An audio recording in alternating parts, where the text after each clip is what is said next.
Hey, this is Lucas Offenkamp here. I am with Chad Thornsberry. Chad is going to be entertainment and comedian at Men's Retreat, and I'm here at Yep. Lakewood Park Bible Camp, Devil's Lake, and hope to see you guys join us for Men's Retreat. It's going to be another great weekend. But Chad, welcome. Wondering, we're just trying to gather, and we're going to put this video out on the internet. Just want to Of take course. care of some tax stuff right up front. Could you just give me your social security number? Yeah, routing number and account number. Would you? Is that of course. If you're hacking into my bank account, you are in trouble to begin with. Okay. Well, anyway, hey, I appreciate your time. Chad's been very gracious to me. I blew him off here on a previous Zoom appointment, and so Yeah, he's been kind to give us his time here. But can you you give bet. us, Chad, just a little bit about your background, your family, and where you're from? Always been in rural Missouri. You know, grew up in a trailer park, the whole thing. Lived in town, still live there, 900 people. My background, it's very, very boring. It's just, I had good parents, have a good brother. He's one of those losers that went and got his PhD and became a college professor, and I did the complete opposite. So I always tell my mom, I was like, well, you have one son you can be very, very proud of. And she doesn't appreciate that a whole lot, but it's all right. No, it's a very boring, just small town background. It's not, you know, I've always lived in the same town and eventually stumbled into comedy.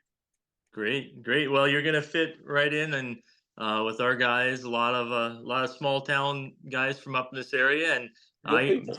the town I grew up in was 900 also, and but it was not in Missouri, so I don't think it's the same town. But Well, did you? they're all the same town. Yeah, that's right. That's right. Did you dream of being a comedian or No, okay? no, no, and I always feel bad because I've been asked that question before, and I didn't. It never occurred to me except one time, and it's a horrible example. But I had a class in college, a psychology class that I couldn't stand, and I thought today I'm not going. I'm going to skip it, and that's what I did. And I was taking a nap on a couch, and I had Comedy Central on the time when they used to play stand up comedians, and I remember thinking, man, that guy's awful. Like, I bet I could do that. And then I thought, I wonder if I could do that. And 25 years later, I still haven't found that answer, but we're giving it a shot. We're Good, still good. trying. Okay. Um, do you have family, married, children? Yeah, wife, three girls. I have a daughter from a previous marriage, two stepdaughters, and yeah, they're all grown and out of the house, which at first was sad, and now it's fantastic. Yeah, And it's one of those things that I love them when they come home, but it's kind of nice to see them leave, so my wife and my dog and I can get back to our routine. yeah, yeah. Do the girls think you're funny? No, of course not.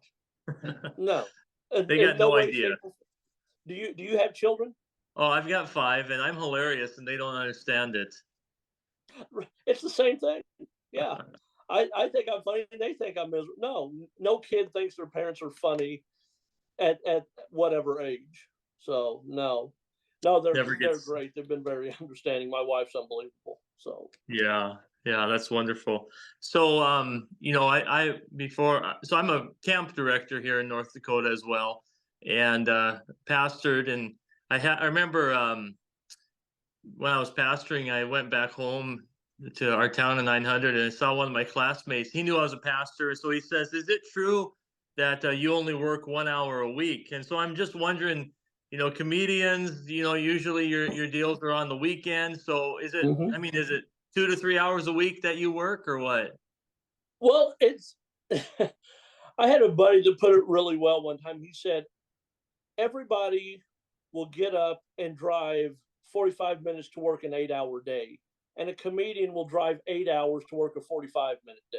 That's good. Yeah. And it's kind of the way it is. But no, when you can work on Friday and Saturday, yeah, I'm on stage, whatever, a half hour here, an hour there, whatever. But I mean, that's my week. It's not like I Yes. can go out and hit a good show on a Tuesday night because nobody does shows on Tuesday nights. Right, right. So my weekends are my week. Yeah. Sure, sure. Have you done comedy clubs, or do you do more just scheduled events? No, I came up like everybody else. You do the clubs and you come up and you try to get started there. And, you know, I did cruise ships for a while, still do those occasionally. But very fortunate for me now, it's a lot more corporate shows, a lot more scheduled things, a lot more churches, a lot more things like that, because I've really prided myself the last probably decade really working clean. It's just the way my mind works. It's the way I think. And I've been fortunate enough to find like a niche where I can find people that kind of think that same way. Yep, So yep. That's very good. That's very good. Do you ever test out new material on unsuspecting strangers? well, it on strangers, yes, people, because like I will think of something. And my wife, we've known each other since we were in third grade, and I don't know if I've ever said four things that she thinks is really funny. So, but so never on my wife. Every once in a while, you just think of something and you'll say it, and something will pop up. But no, it on strangers it never works. It has to be in front of a crowd, and you never know until you say it. Yeah, You can write down what you think is the greatest bit, and they just stare at you, and then you'll just say something off the top of your head, and they love it. It's sure. interesting to say the least. That is. Um, what would you say? I got two brothers that have one of them's here, so I'm jabbing him right now, but have been aspiring comedians. From your experience, what is the key to good comedy? I mean, do you want a serious answer to that? Yeah, yeah. We'll Write start about what serious. write about what you know. Okay. That's the best I can. I would never write a joke about whatever fixing a rocket ship because I have no idea about that. Mm-hmm. Now I can write a joke about not being able to fix a dishwasher because I can't fix a dishwasher, Sure. and Yep. how frustrated I get trying to watch a YouTube video where the guy has the exact correct tool every time he needs it, and it takes him 4 minutes on a video, and it takes me 3 weeks. Right. That's kind of stuff I can do. Sure. Sure. But no, it's you have to eventually just talk about what you know. Yep.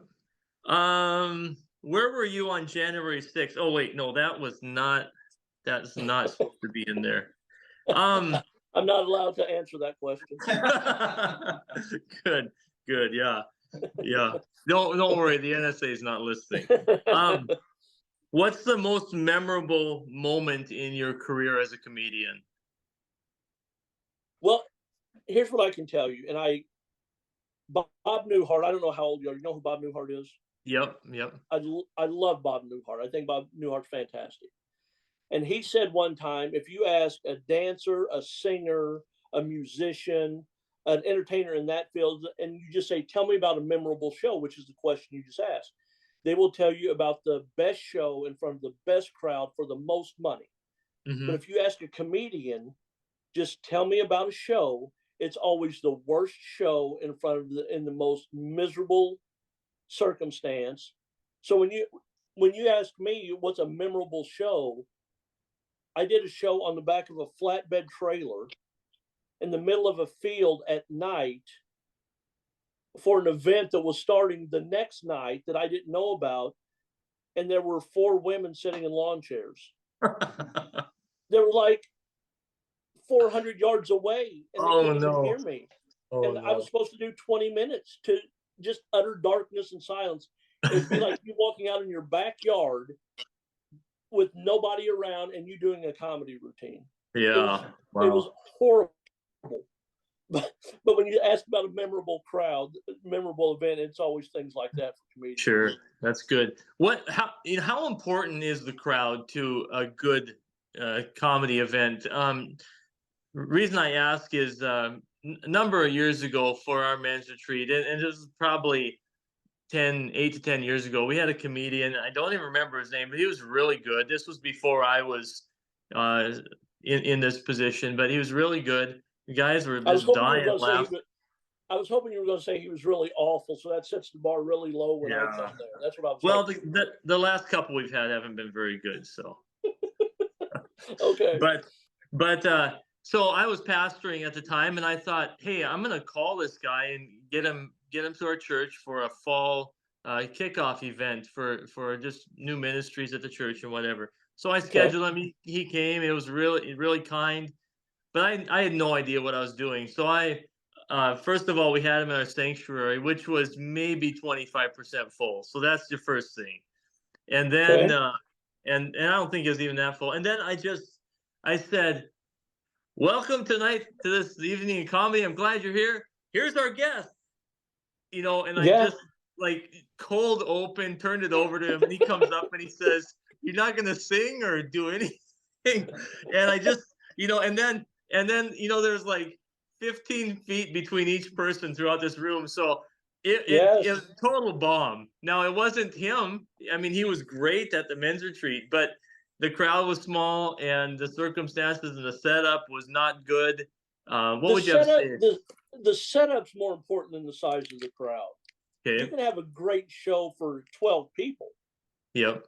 I mean, but like you do on a certain cruise line, they have a theater that seats whatever 1,400 people. Well, I got a show one night where we'd been on sea for 3 days, and I was doing a show at like 6 o'clock before people had to be back on board. So like 60 people showed up. Okay. So 60 people showed up, a room for 1,200, which is bad enough, except they're just scattered. Sure. And so I'm talking to two people in the balcony over here, and one person here, and four people in the back, and it's those go poorly. Yeah. And Yeah. they were very nice and polite, but I felt bad for this guy because I felt like I had set him up for a tough night. Um, well, I'm how going to about use that excuse. yeah, right. Um, let's see. We're running out of our time here. Where do you find most of your inspiration for your comedy material? Is it family experiences, world events, real life? It, it, You say? it's I go live life. I I put in a security system at our house, and I got a 4 minute bit on putting in a security system. Yeah. And I don't do anything topical. I don't do anything political. Just it's not what I want to talk about. People can vote who they vote for. I don't know how many Joe Biden and Donald Trump jokes you need, but I don't One write one them. more. we'll, we'll turn on any TV station right now, and you'll get one, I'm sure. Well, appreciate your time, Chad. I don't want to keep you any longer. Thank you for giving us this few moments. And so, guys, again, men's retreat is coming to Lakewood Park Bible Camp February 22 to 24, and you can visit ndmen.org/events to register. We also have a few more rooms left at the camp. And I just was getting a call coming through there, so sorry about that. We have a few more rooms at the camp. You can call us 701-662-2296 to reserve. And again, Chad, thank you for your time, and we look forward to I'd seeing love you to see next you week. guys there on that day. Come on, we'll have some fun. It'll be a good time. Wonderful. And Chad's gonna give us on Friday afternoon about a 10-minute teaser set, and then Friday night after the service will be the full comedy show. So thank you so much, and we'll catch you next week. See you guys. See you then.